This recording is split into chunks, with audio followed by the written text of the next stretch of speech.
Hello mga idol, and for today's video po, ipapakita ko sa inyo ang tambis or mga tayo ng tambis dito sa paligid. Tanim po ng tatay ko. Ayan, ito po nakita nyo dito ang tambis. Ayan, diba? Ang sarap. Ito po ang tambis. Ayan, dami langgam. Ayan, dami pong bunga. Ayan.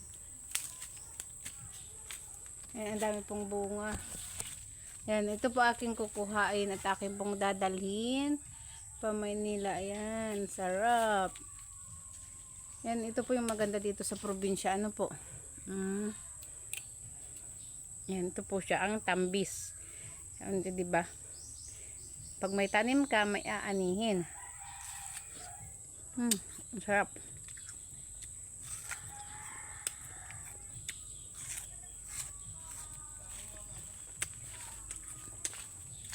Ang dami pong bunga. Tambus kayo dyan. O, diba? Masarap.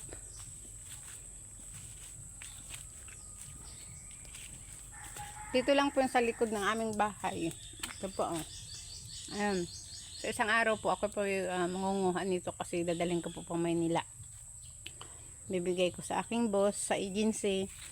Ayan, kasi ako po ay ma-flight na. Ayan, dami pong bunga.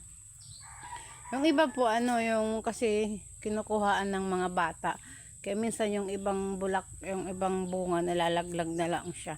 Ngayon, sabi ko, wag kuhaan ng mga bata kasi, dadalhin ko nga po. Ito po siya. Wow, sarap. Diba? Sarap ng tambis. Ayan, o.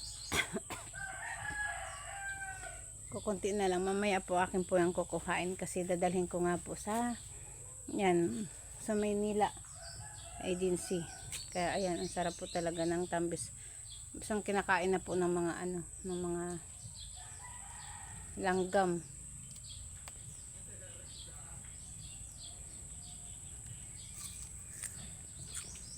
Sarap.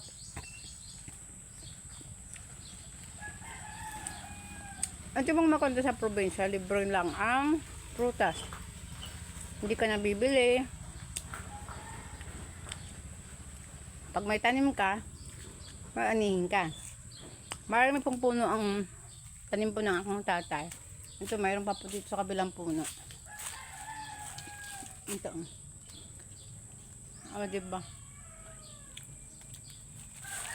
Ang daming bunga. Diba? Ang ganda ng aming paligid. Ayan lang mga idol, mga lods. Thank you for watching po. Salamat po sa mga nanonood ng aking long video at short video. Thank you po. I love you all. Ingat po kayong lahat.